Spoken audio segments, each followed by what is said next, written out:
Somebody cut one. Nee, you can set this your laptop. Dan kan ik zo maar dan niet afzetten.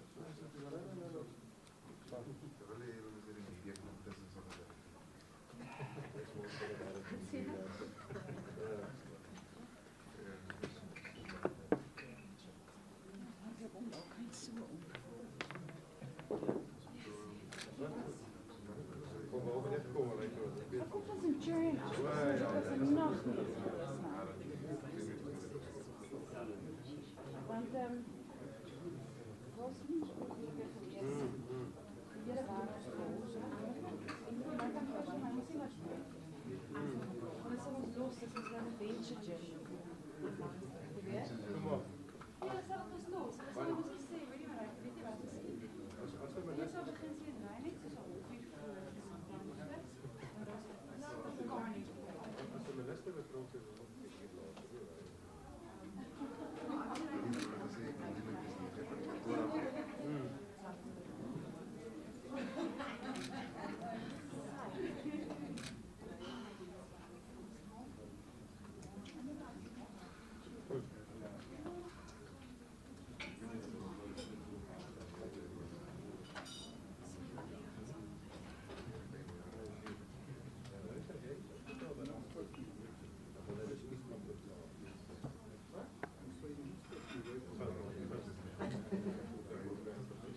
Go for it.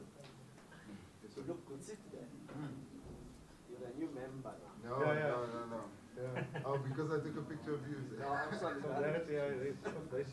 told him the media is coming between solidarity. Trying to divide and conquer. So this is all about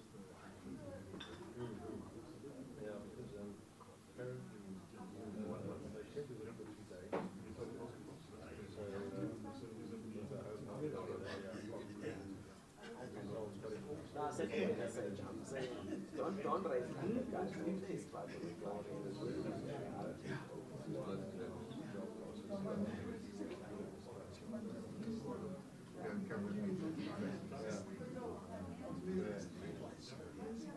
also I found it very much and then cabinet statement.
You see the one on screen is sound fine. It's not as fast. It's something that What happened in minor? yeah, so if you can pick out that slide and sound fine and send it to me.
May I kindly request the President of Chamber to join the Minister, Solidarity, Wasta Famga, and NUM, and the DG.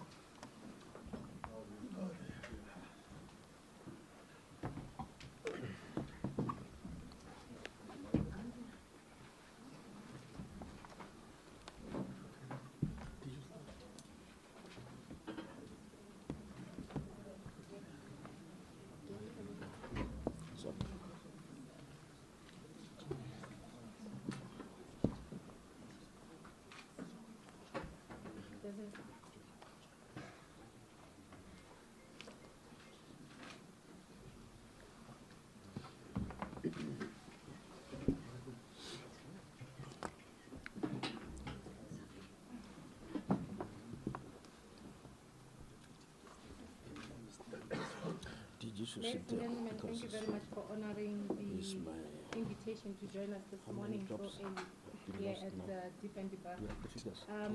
I will immediately just hand over to the minister to talk to us, and thereafter we'll open the floor for questions. Thank you very much. Minister. Good morning, ladies and gentlemen. It's a beautiful spring day. Welcome to our press briefing. We have just convened a meeting here of the stakeholders to look at job losses in the mine industry. The idea being we should examine, following the suggestions by the leadership of the industry, that we need to have a conversation, a very honest, frank conversation about what each one needs to do to arrest the current crisis. So today's meeting is about that. We are going to be looking at what is it that government must do in order to contribute to saving of the jobs. We'll look into what the unions should do to save jobs. We'll look into what management or the industry should do to save jobs. So it's about jobs, jobs, jobs. So, and none of us should leave this place without committing something to the table. It's not an exercise at finger pointing. I would hope not.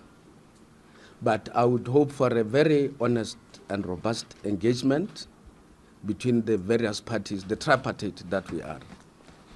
I'm sure people are looking at us today to see if we are able, in fact, to lift the bar and come out with solutions that can rescue the industry, save the jobs, create livelihoods for our people. I'm hoping that's what will be the outcome here.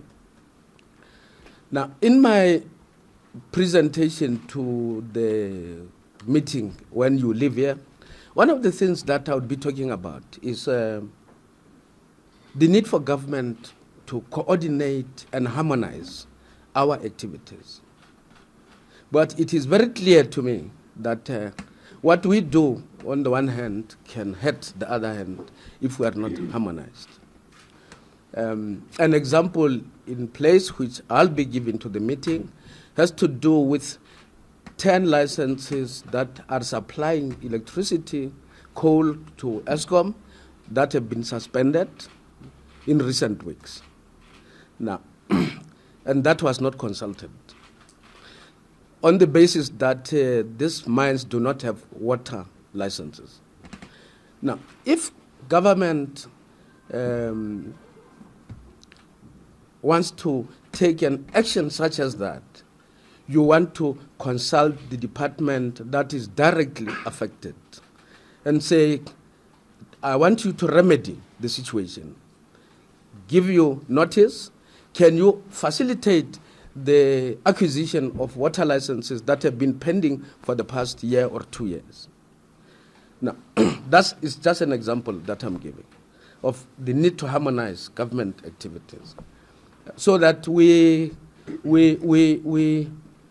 don't use one foot and trample on the other. Secondly, there have been concerns around the application of Section 54, which relates to whenever there is an accident in the mines, how we apply that section. We are willing to engage with the industry to discuss ways of implementing that section in a way that is not destructive. Secondly, we are willing to discuss that in the context of the industry committing to observing all the labor and safety issues that we have agreed on, and also giving due respect at a lower management level to inspectors as they get to inspect the mines there.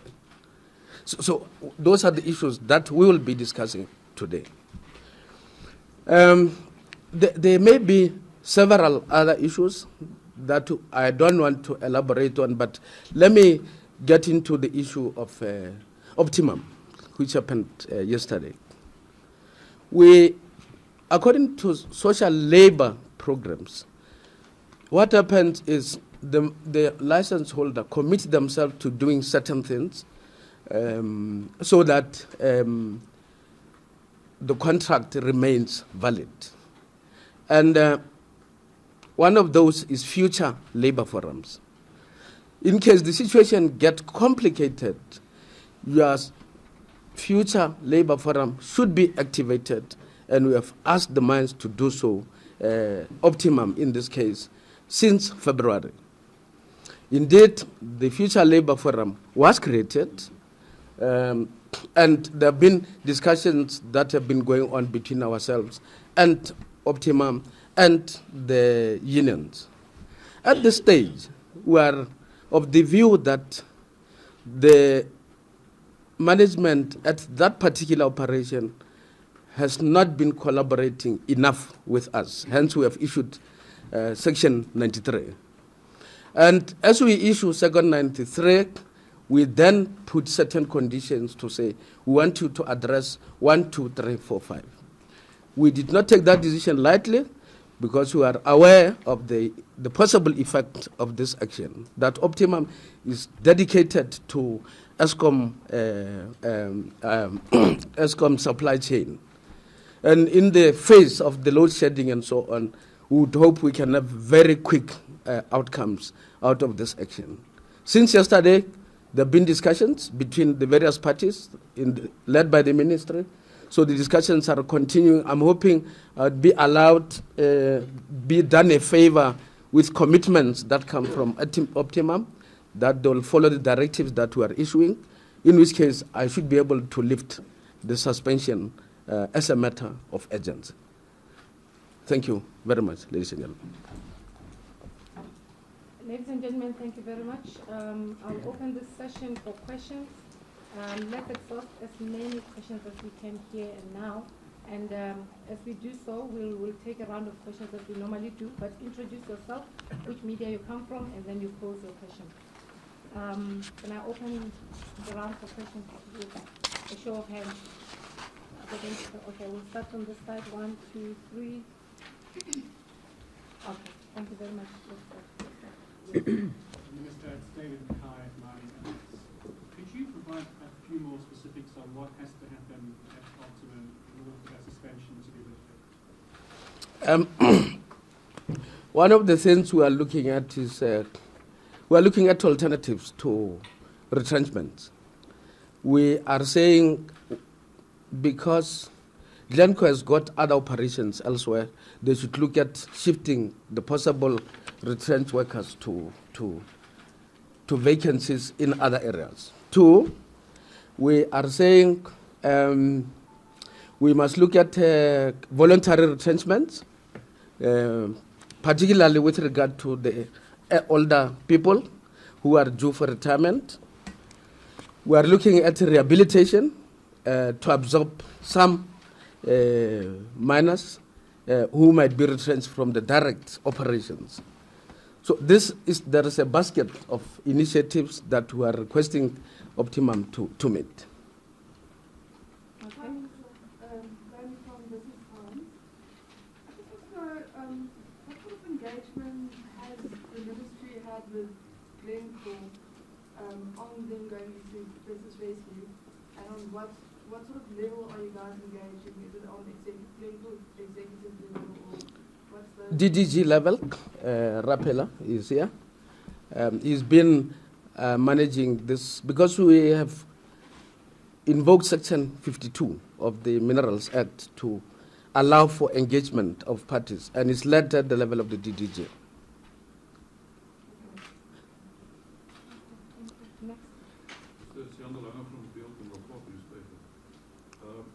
Cabinet last week made some announcements about the mine lab process, and on the same day Mr.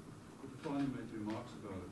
Can you give us some more information on what the mine lab process entails and what is the mine's role? I think that is called mining Pakisa. Yeah. So we are looking at long-term strategies in terms of that sort of an exercise. We did one with the ocean economy last year, so we are repeating that with regard to mining. And we are hoping that the industry, the government, various government departments will begin to address some of the issues of coordination. Even as we speak, government is meeting on its own as we speak to deal with the issues of contradictions in terms of mandates, so that we go to that Pakistan having straightened and rectified the issues of policy on the side of government. Okay. Can I identify a few more hands so that it doesn't become in one-on-one? 1, 2. Is that all for this one? Okay. 3 and 4. Okay. Let's start with that one. My name is Ngoako Ramatlhodi, business report. I'm also following up on some of the comments that Ngoako made last week about the fact that government has no leg to stand on in terms of telling the industry not to share jobs or because of the current state of the mining industry. He actually said that the SOEs in this country are dysfunctional. 90% of them are on its knees. So the government has first to focus on correcting SOEs before mining involving the mining industry. What is your comment on that? And secondly, from what I've read, the problems in commodity prices and costs, what can government do to stop job losses? Do you think we've got the muscle to say don't share jobs when these guys are saying we are struggling? Okay, thanks. Next one. Aravile Gomete from eNCA. And so my question really is with regards to black ownership, which seems to also be at the heart of many fundamental issues within the mining sector itself. Will this meeting be able to give more clarity with regards to that? And also if there's a possible number that we can attach to how many companies actually have, I believe there may be disparities between the chamber and yourself as to how much BE ownership mining companies currently have and how many have complied with the mining charter at present. Okay, let me take another question. Thank you, Minister. It's Govan from Eyewitness News. 2 questions. The first one is on the parties to this meeting. I noticed that AMCU and ESCOM, crucially, are not here today. My apologies. Mr. I didn't see you coming in. He is so invisible, you don't see him. I would just like to find out about the role of ESCOM in job cuts in the mining industry and to which extent it's really been the main driving force that's led to job cuts, particularly mines that are going into business rescue. And then the second question, Minister, it seems as though job cuts are becoming an inevitability every time the mines are going into talks with their employees about wage cuts, and it's becoming a warning every time. Has the government accepted that the demands being made by workers is going to lead to job cuts, as is being warned by the companies? Or do you still think that the demands that are being made by workers do not necessarily have to lead to job cuts? I think we have to accept that government has things to do to meet the industrial demands of the country. So there's no debate around that. The issue of power supply, which has been brought very sharply to my attention by the industry, that load shedding, if you shut down a mine, it takes weeks to rough it up to production. So you have those issues. They're real. And I'm hoping this meeting can begin to come out with a harmonized sort of agreement on how we are jointly going to approach the issues which government need to do. However, as we speak, we are brought online through renewable energy and other things on the grid, lots of new power, which we do not have, but we are working on resolution of that issue as government. However, our actions are contradictory, as I was saying earlier on.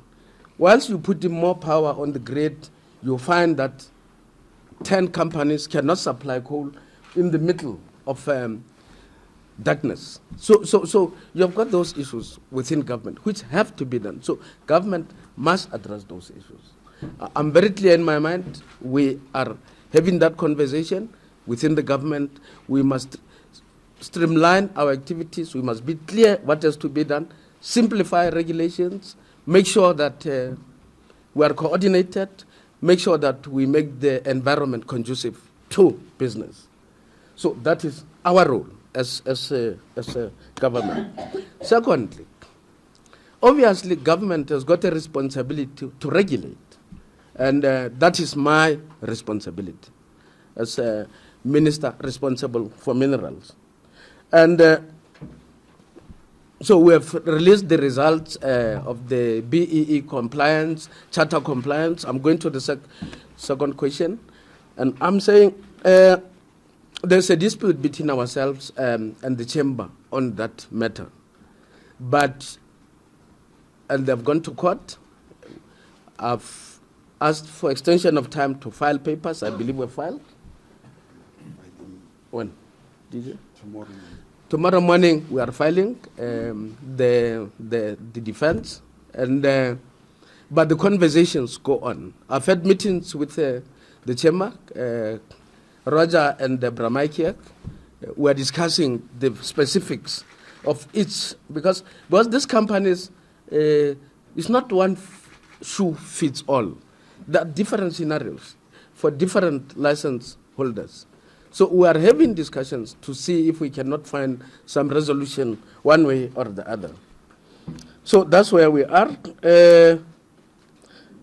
I have said, I'm going to number 3, which is the demands of the workers in terms of wages. I have said, with the gold negotiations, I am appealing to the companies to be transparent, and I'm appealing to the unions to negotiate with reasonable prudence. They've got to approach this issue on the basis that we need to save jobs, whilst we don't have to accept slavery wages, but we have to contribute towards saving of jobs. So that is the ministry appeal to the various parties. We, as the ministry, do not negotiate wages.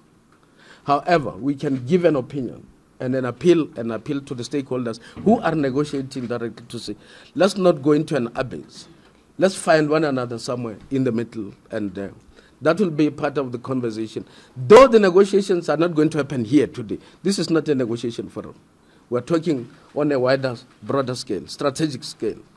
So the negotiations will be restricted to where they're happening. All I can say is to give this appeal to the various parties as the ministry. Thank you. Okay.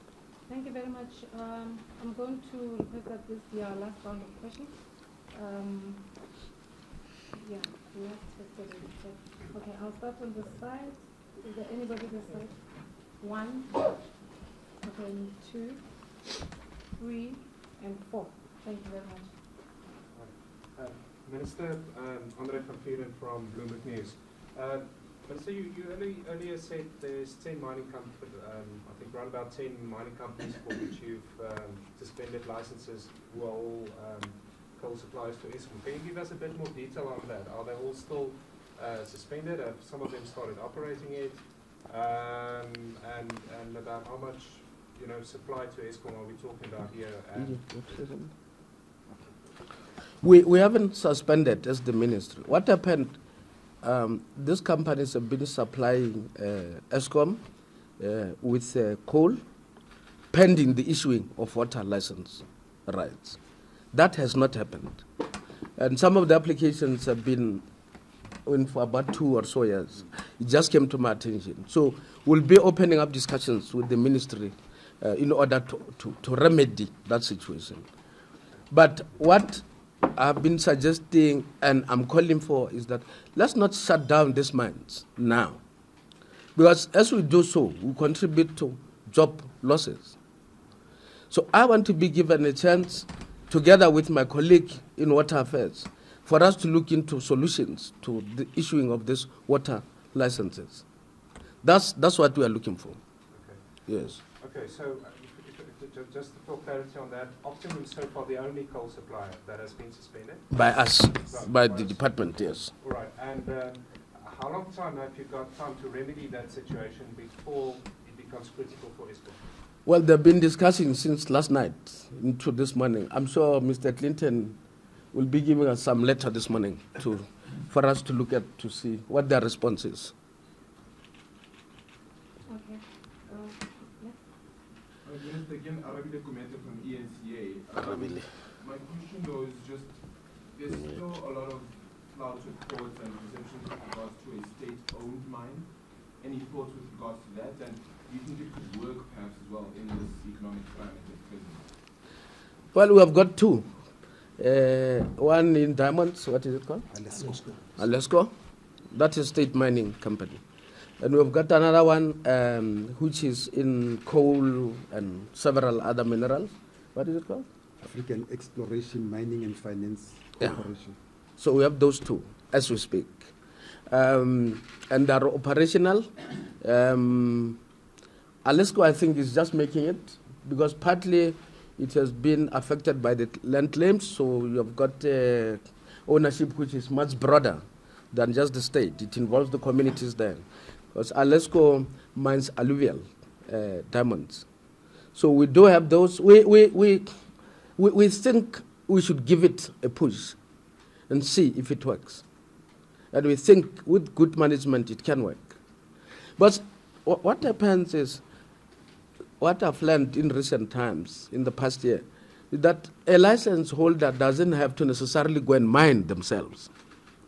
They go and engage somebody who mines and a professional who does the job. So I'm sure the state mining company might want to do something like that.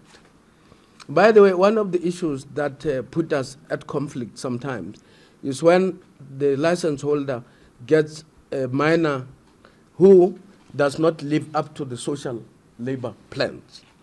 And that creates lots of tensions amongst ourselves. Yes. Sorry, just a follow-up. Have you thought about which sector then? Would it be platinum, gold, that you might go into?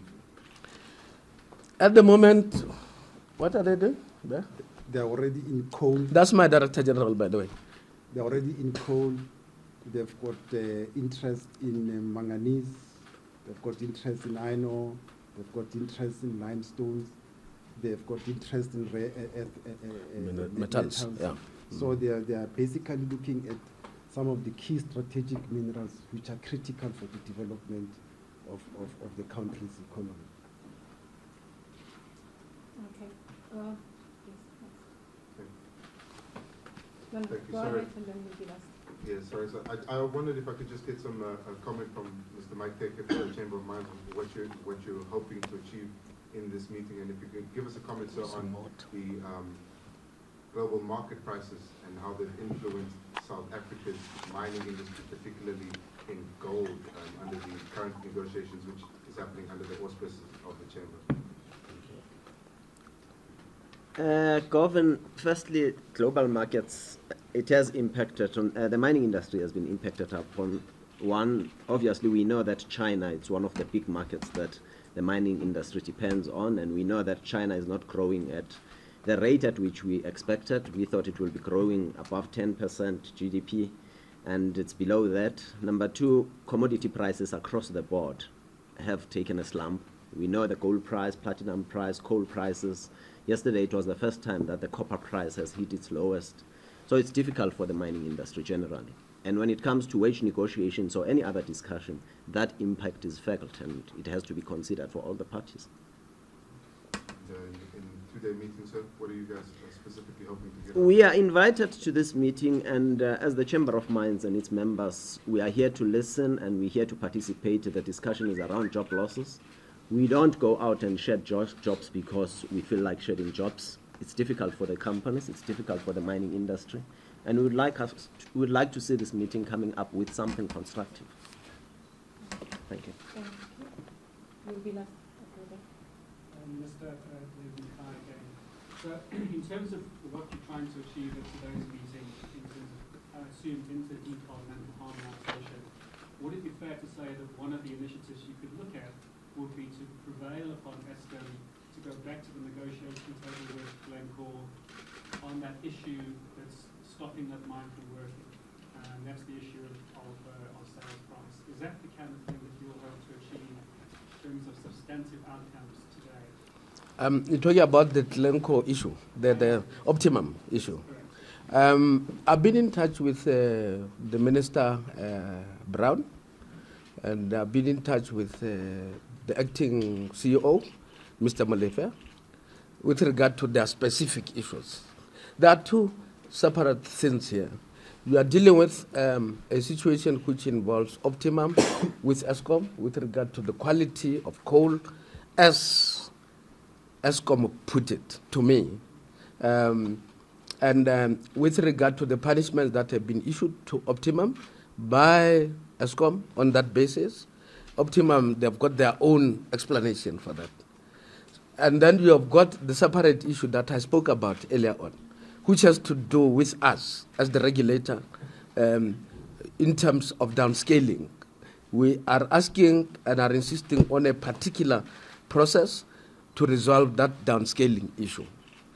So you are talking about two parallel things. But the meetings that we have convened include ESCOM, include DTI, include minerals, so that we find comprehensive solutions once and for all to all these issues that you are raising, so that we can hopefully save that mine. It's not in our interest that it gets shut down. I would hope very much that we find solutions.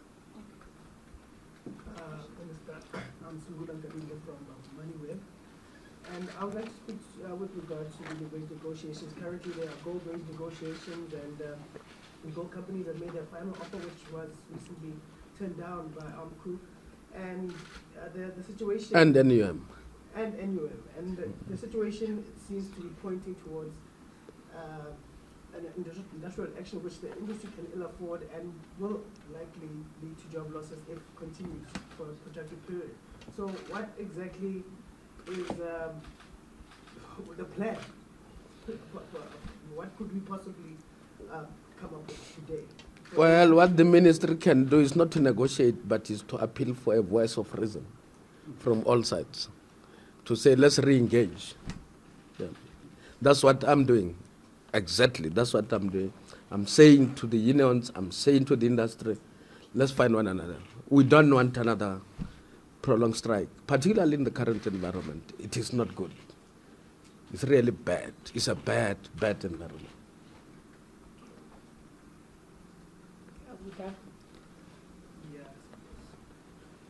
Okay, last question. I don't have a rabbit in my pocket.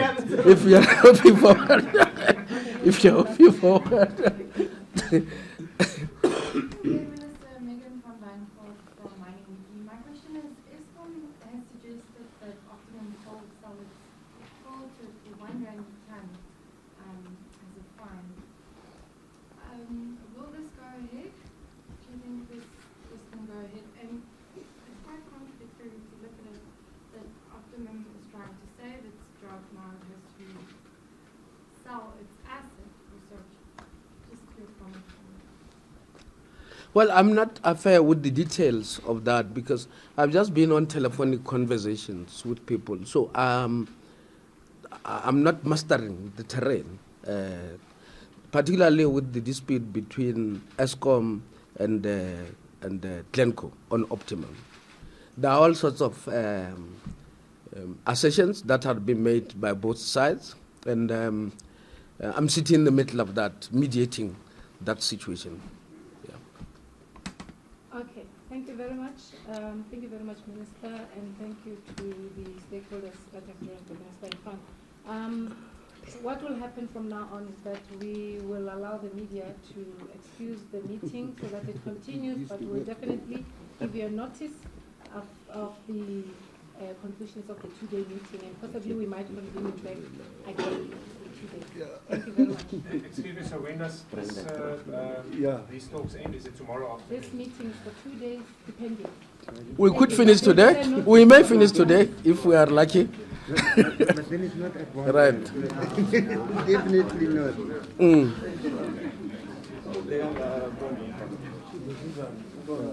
President.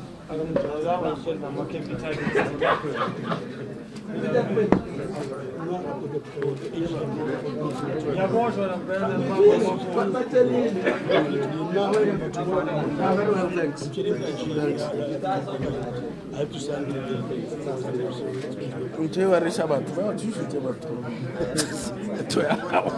I know that these would have never had too much.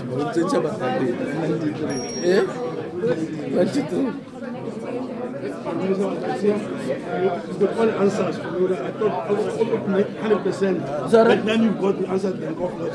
Okay. I don't know what to do to you here. You should sit up like Right. Yeah, you know. Right. Okay. Thanks.